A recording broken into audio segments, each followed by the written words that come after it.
Hi, ako si Grace. Nandito nga pala kami ngayon sa hospital for a scheduled operation ng asawa kong si Joram. Pagdating namin dito sa hospital ay hindi na kami pumila sa HMO department. Pumirma na lang kami ng mga documents dahil inapprove na din ng aming healthcare provider a day before ang paggamit sa health card. Less hassle and nakasave kami ng time. After signing the papers, pinaakyat na kami agad sa aming room. Naka-suite room nga pala kami kasi yun ang covered ng card.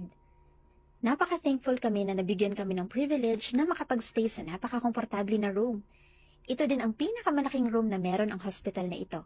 May ref, TV, aircon, napakalaki ng CR, malambot ang sofa. Nakakilos kami ng magaan.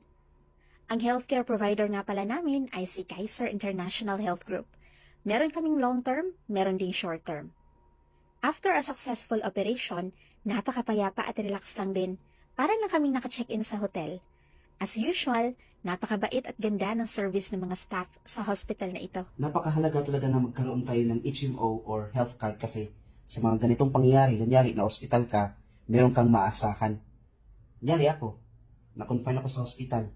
Pagpasok kami dito upon confinement, hindi ako pumila. Tapos, ang ginawa ko, pumirma na ako agad doon sa aking LOA ng aking HMO para ma-admit agad at hindi kami nagbayad ng kahit ₱1 for down payment kasi yun ang halaga ng pagkakaroon ng HMO. So, ang HMO ay isang napaka-importanting bagay. Hindi mo alam kung kailan ka pwedeng ma-hospital, kaya kailangan i-build mo na ang iyong solid financial foundation. Have enough healthcare protection. Meron ka dapat short-term and long-term healthcare.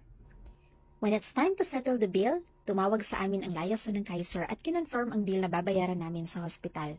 Pinaliwanag niya kung ano yung covered at hindi ka-cover ng Kaiser Health Card.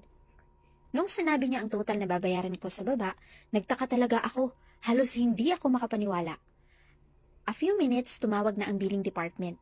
Pwede ko na daw isettle ang bill para makauwi na din kami. Pagpunta ko doon, pinaliwanag sa akin ang total bill, magkano ang kinover ng PhilHealth at Kaiser.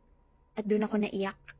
Yung finally, na-confirmed ko na totoo nga ang sinabi ng liaison ni Kaiser. Ang total bill namin for 2 days sa hospital ay umabot ng 104,000 pesos. Paano kung wala kang healthcare?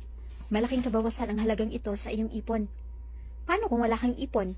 Malaking pasanin ito na utang. Dahil sa tulong ng PhilHealth at Kaiser, mula sa total bill na 104,881 pesos and 91 centavos, ang binayaran ko na lang ay 353 pesos and 71 centavos.